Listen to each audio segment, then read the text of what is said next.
Hello everyone, welcome back to this course of environment. I'm Kanchan and this is your last lecture of environment series. So this is chapter 16. Today we are going to talk about conventions which are related to landscapes. Okay, we have covered the conventions related to species, substances, and today the last lecture is about the conventions which are related to landscapes. Okay. So here in this lecture I'm going to cover all these important topics. These are very important. UN Forum on Forest, then ITTO. These are not so important because I have not seen any questions from them. But UN RED program, you know, it's very important. It comes so often. Then it is UNCCD, Ramsar Convention. Okay. Then we will learn about the globally important agriculture heritage systems. So let's start the lecture. So first is UN Forum on Forest. Okay, so it's a high level intergovernmental policy forum and it is established by ECOSOC, that is Economic and Social Council of the United Nations.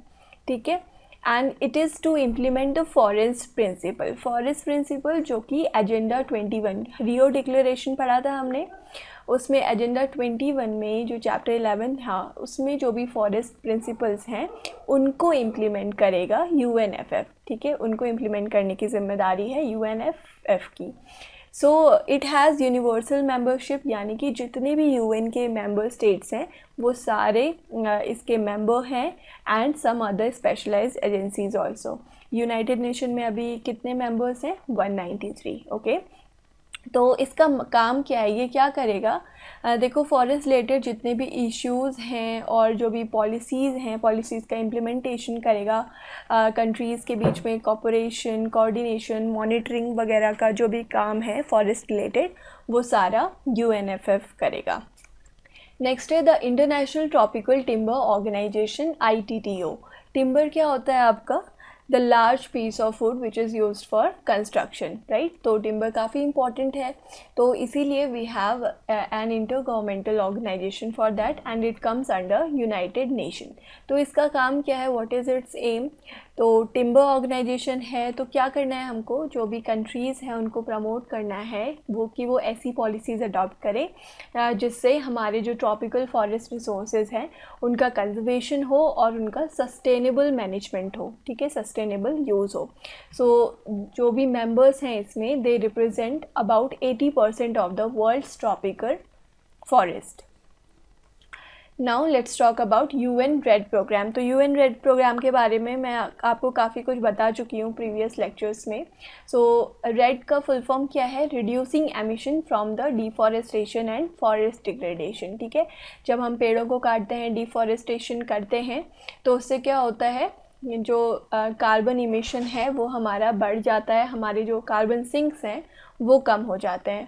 ठीक है, तो इसी को हमको reduce करना है, उससे related ये प्रोग्राम है. सो ये एक कोलैबोरेटिव प्रोग्राम है of FAO plus UNDP plus UNEP. ठीक है, सो It is created in 2008 in response to the UNFCCC. UNFCCC का जो बाली एक्शन प्लान हुआ था उसके अंडर UN RED प्रोग्राम को स्टार्ट किया था, and it should not be confuse with RED+. तो चलिए जल्दी से हम RED प्रोग्राम और RED+ प्रोग्राम में जो डिफरेंस है उसे देख लेते हैं. तो RED प्रोग्राम क्या है आपका? It's a multilateral body, and RED+ जो प्रोग्राम है ये आपका voluntary climate change mitigation approach है, that is developed by UNFCCC. ये भी UNFCCC के अंडर ही आता है. लेकिन इसमें क्या है कि जो भी कंट्रीज़ ये एमिशन जो है ग्रीन हाउस गैसेस का उसको कम करेंगी, ठीक है, तो उनको इंसेंटिवाइज़ किया जाएगा. बट RED प्रोग्राम में ऐसा कुछ नहीं है. इसमें बस आपको क्या करना है, जो एमिशन है उसको कम करना है, and it supports the developing countries in establishing the technical capacities needed to implement RED+. Okay, और यहाँ पे क्या करते हैं, इंसेंटिवाइज भी करते हैं. RED+ प्रोग्राम में आपका फॉरेस्ट कार्बन पार्टनरशिप फैसिलिटी आता है, फॉरेस्ट इन्वेस्टमेंट प्रोग्राम आता है which is hosted by World Bank. And RED program की बात करें, so it provides advisory and technical support service tailor to the national circumstances and the needs. So this is the difference between red and red plus. जहाँ पे red programme सिर्फ emission तक सीमित है कि एमिशन को हमको कम करना है, वहीं पे रेड प्लस प्रोग्राम मैनेजमेंट वगैरह, रिसर्च वगैरह इन सब की बात करता है, प्लस कंट्रीज़ को इंसेंटिवाइज करने की भी बात करता है, ठीक है. So this is the difference between the both.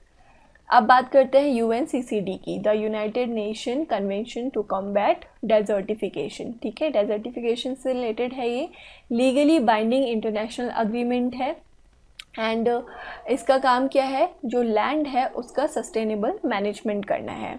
Okay, तो ये रियो कन्वेंशन का ही पार्ट है, हमने पढ़ा था इसके बारे में. And it focuses on desertification, land degradation and the drought.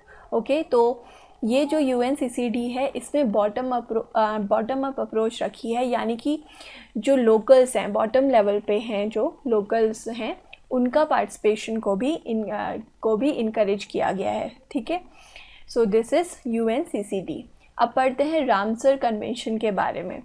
तो ये जो रामसर कन्वेंशन है it is related to wetlands. ठीक है, वेटलैंड्स पे ये कन्वेंशन बनाया गया है and adopted in the Iranian city of Ramsar in 1971. इससे काफ़ी क्वेश्चंस भी आते हैं.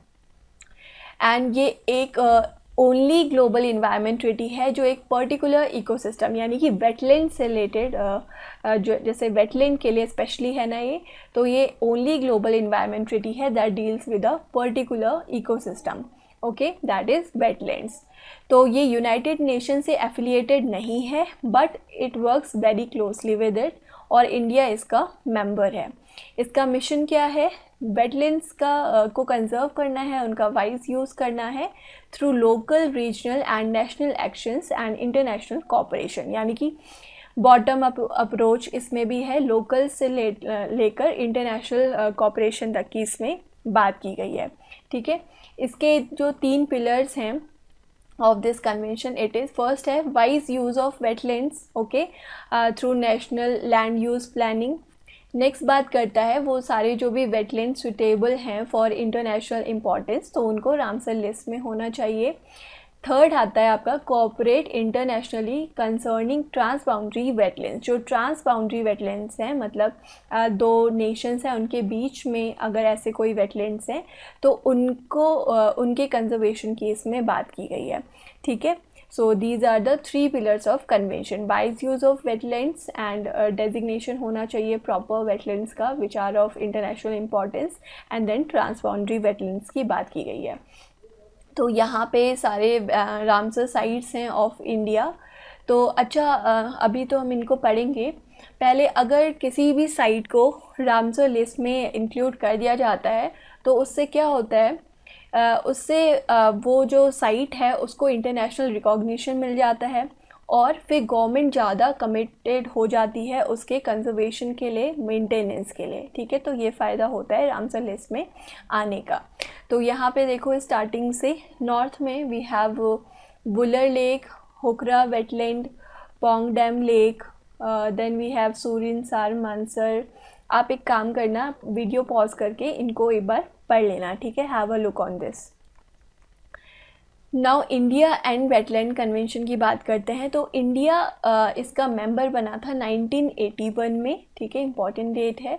एंड अभी प्रेजेंटली वी हैव 37 साइट. ठीक है, इसमें 10 रिसेंटली ऐड की गई हैं which are of international importance. तो सबसे पहले जब स्टार्टिंग में ये मेंबर बना था, स्टार्टिंग की हैं 26 साइट, फिर उसमें एक नई जुड़ी थी सुंदरबन वेटलैंड. इससे रिलेटेड एक क्वेश्चन भी आया था आई थिंक, कि रिसेंटली कौन सा जो जगह है वो रामसर लिस्ट में आई है. देन आया था आपका 10 न्यू साइट्स. ठीक है, अभी नई 10 साइट इसमें आई हैं. ठीक है, so we have total 37 sites in India. अब यहाँ पे क्वेश्चन देख लेते हैं.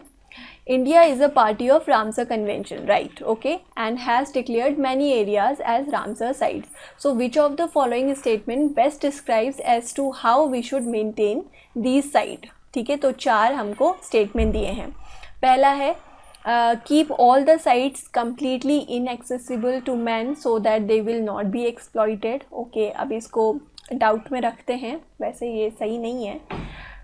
B है आपका conserve all the sites through ecosystem approach and permit tourism and recreation only. सी देखते हैं, conserve all the sites through ecosystem approach for a period without any exploitation, without, okay, and with a specific criteria, फिर specific period for each side, and फिर लिखा है and then all the sustainable use of them by future generation. ये बहुत ज़्यादा इसमें चीज़ें कह दी गई हैं, तो I don't think C D है। डी देखो, conserve all the sites through ecosystem approach and allow their simultaneous sustainable use. हाँ, ये बात ज़रूर कही गई है, ठीक है। तो ये सारी चीज़ें बहुत ज़्यादा टिपिकल हैं। कुछ चीज़ें इसमें हो सकती हैं, ओके, एक कम्प्लीटली इनएक्सेसिबल टू मैन ऐसा लिखा है, ठीक है। तो बहुत ज़्यादा क्या कहते हैं, एक्सट्रीम वर्ड्स इसमें यूज़ किए गए हैं। सो डी आपका करेक्ट आंसर होगा, ठीक है। बेस्ट डिस्क्राइब जब पूछा होता है तो थोड़ा ध्यान से पढ़ा कीजिए, ये वाले आंसर्स मोस्टली सॉल्व हो जाते हैं, ठीक है, अगर आप अच्छे से इन स्टेटमेंट्स को पढ़ोगे तो। चलिए बात करते हैं मॉन्ट्रिक्स रिकॉर्ड की। तो मॉन्ट्रिक्स रिकॉर्ड जो है एक रजिस्टर होता है जिसमें जो भी इंटरनेशनल इंपॉर्टेंस के वेटलैंड्स होते हैं वो सारी साइट्स के नाम होते हैं, ठीक है। और ऐसी साइट्स होती हैं जहां ह्यूमन इंटरफेरेंस की वजह से या पोल्यूशन की वजह से या टेक्नोलॉजिकल डेवलपमेंट की वजह से अगर कोई इकोलॉजिकल कैरेक्टर में उस जगह के चेंज आया है या आ चुका है या आ रहा है या आ सकता है, ठीक है, दैट हैव अकर्ड, अकरिंग और आर लाइकली टू अकर। सो ऐसी जगह जो होती हैं उनको मॉन्ट्रिक्स रिकॉर्ड में हम ऐड करते हैं। सो फ़िलहाल इंडिया की ऐसी 2 साइट्स मॉन्ट्रिक्स रिकॉर्ड में हैं। तो पहली है क्योलादियो नेशनल पार्क राजस्थान का, फिर है लोकतक लेक ऑफ मणिपुर। ये दोनों जगह बहुत इंपॉर्टेंट है, इनसे रिलेटेड अदर क्वेश्चन भी आ जाते हैं, ठीक है। तो इनके बारे में आपके पास छोटा सा नोट होना चाहिए। फिर है आपका चिलिका लेक। तो चिलिका लेक जो उड़ीसा में है, ये मॉन्ट्रिक्स रिकॉर्ड में आई थी 93 में, लेकिन 2002 में इसको रिमूव कर दिया था। तो अभी फ़िलहाल वी हैव 2 साइट्स ओनली। अब देखते हैं international organization partners of the convention, ठीक है। तो हमारा ये जो कन्वेंशन है अभी हम देख रहे थे, रामसर कन्वेंशन, इसमें इंटरनेशनल ऑर्गेनाइजेशन पार्टनर्स कौन से हैं। तो पहला है बर्ड लाइफ इंटरनेशनल, फिर है IUCN, फिर है आपका international water management institute, then wetland international, फिर है WWF इंटरनेशनल। वेटलैंड इंटरनेशनल से भी क्वेश्चन आया हुआ है, आपको इन सब के बारे में पता होना चाहिए, ठीक है। तो ये सारे जो हैं ये रामसर कन्वेंशन के पार्टनर्स हैं, ओके, इंटरनेशनल ऑर्गेनाइजेशन पार्टनर्स। सो अब एक क्वेश्चन देख लेते हैं मॉन्ट्रिक्स रिकॉर्ड से रिलेटेड। तो यहाँ पे क्या है question, if a wetland of international important is brought under the Montreux record, what does it imply, ठीक है। तो अगर कोई वेटलैंड मॉन्ट्रिक्स रिकॉर्ड में आता है तो इसका मतलब क्या है, उस जगह के बारे में पूछ रहा है। तो पहला स्टेटमेंट है changes in ecological character have occurred, are occurring or are likely to occur in the wetland as a result of human interference। तो हमने जस्ट अभी ये लाइन पढ़ी है ना। तो अदर को पढ़ के टाइम वेस्ट नहीं करते हैं, ठीक है। फर्स्ट है हमारा answer, A is the right answer. So that's all for this lecture. और आज आपकी जो पूरी सीरीज़ है इन्वायरमेंट की ये कंप्लीट हो चुकी है। Thank you so much for watching this video and have a nice day. Keep learning.